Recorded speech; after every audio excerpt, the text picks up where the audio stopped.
বসিরহাটে করা হয়েছে এবং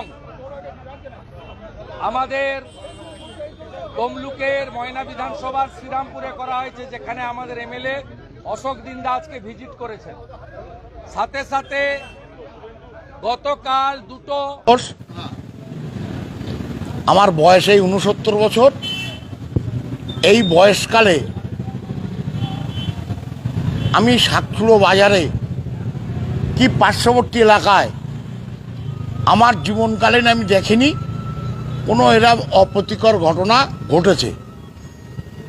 আমরা এটা দেখেছি 2017 সালে, যে সময় একটা বাদুড়িয়া একটা ঘটনা নিয়ে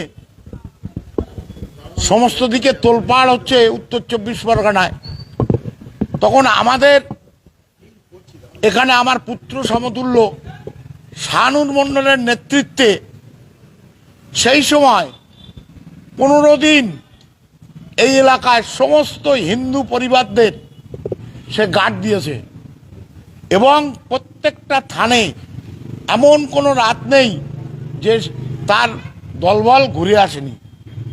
প্রতিদিন আমাকে ডাকতো যে কাকা জেগে আছেন, আমি বলতাম হ্যাঁ আছি। এই হচ্ছে ঘটনা। এরপর আপনারা কি বলতে চাইছেন? ক্ষতিকর ঘটনার কথা কেউ কেউ বলছে, ফুললি অপপ্রচার। এই জিনিসটা বরদাস্ত করা যায় না। হ্যাঁ, এই যে প্রতিমাটা ভেঙেছে বেলা 11টার মধ্যে, একটা পাগল, তার শিকল পরানো থাকে, কিভাবে ছাড়া পেয়েছে জানে না, কেউ জানে না। সে এই ঘটনাটা ঘটিয়ে ফেললে আমরা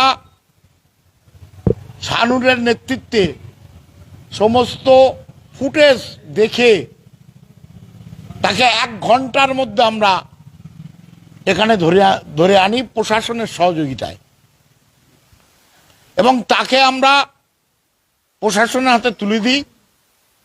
এবং এখানে হিন্দু মুসলমান উভয় মিলে, হিন্দু মুসলিম ভাইরা বলছে আমাদের যে প্রতিমা গেছে, আপনারা এটা বিসর্জন দিয়ে আমাদের নতুন প্রতিমা এখানে প্রতিষ্ঠিত করুন, আমরা খরচ দিচ্ছি। আমরা না, এরকম করতে হবে না, এটা ব্যাপার না।